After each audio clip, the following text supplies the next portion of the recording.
Hello again. Or if you've just joined us, welcome to the Canting Club.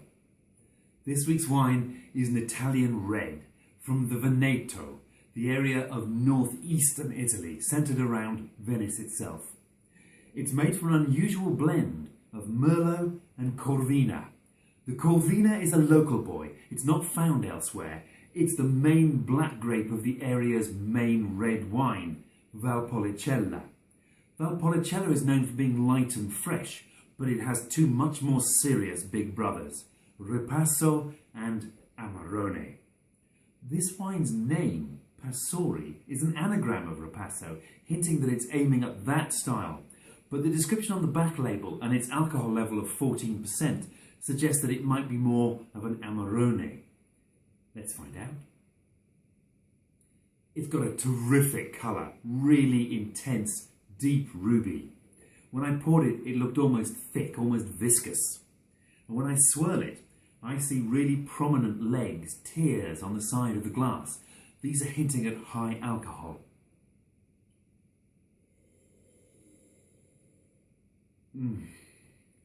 That nose is really intense. It's deep and rich and alcoholic. And it smells of dried fruits, of prunes and figs. Also orange peel and sweet spice. It smells really Christmassy. There's a whiff of bay leaves too, and under all that, some sweet vanilla oak, but that's rather swamped by all the other scents.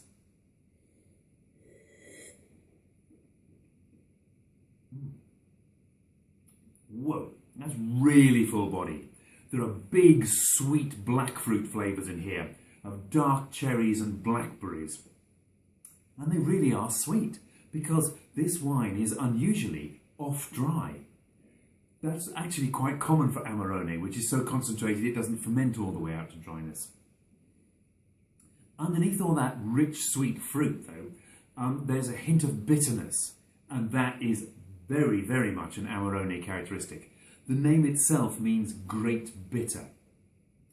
I'm reminded oddly of cough mixture, where the bitterness of the medicine is hidden beneath lots of sweet fruit flavours.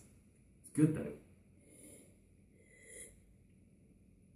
There's just enough acidity to make it, keep it juicy.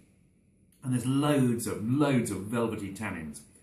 But they're so ripe and smooth that you taste them rather than feel them. They're bitter but not drying. And this all leads on into a long, spicy, warming finish. Very warming, almost hot. There's a lot of alcohol in this, but there's also a great balance between the tannins on the one side and the acidity and slight sweetness on the other. I would have guessed this blind at 15% alcohol, which is much more typical of an Amarone than the 14% this says on the label. This is very, very much like an Amarone. Amarone is so strong and concentrated because it's made from dried grapes. Once they're as ripe as they can be, they're picked and then taken to the winery and laid out to dry, traditionally on straw mats, these days usually in temperature-controlled pallets. It takes months. And it's very labour intensive too, because you have to keep going through picking out any bunches that go bad. It takes up lots of space, consequently very expensive. And Amarone is a very expensive wine.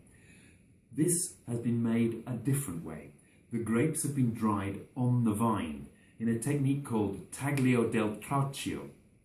Once the grapes are as ripe as they can be, the canes holding the fruit are cut. They don't fall down because the tendrils are wrapped around the wire trellises.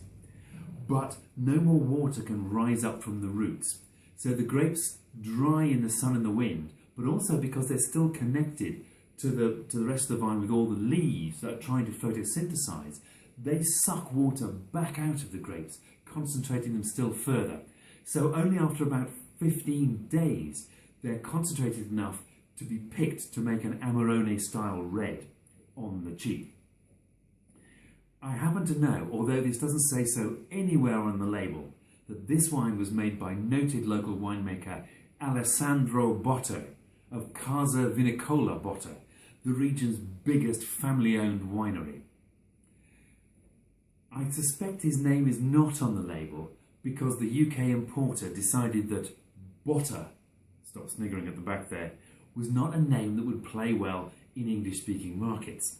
But at least we know who to thank for this wine and who to raise a glass to. Bottoms up.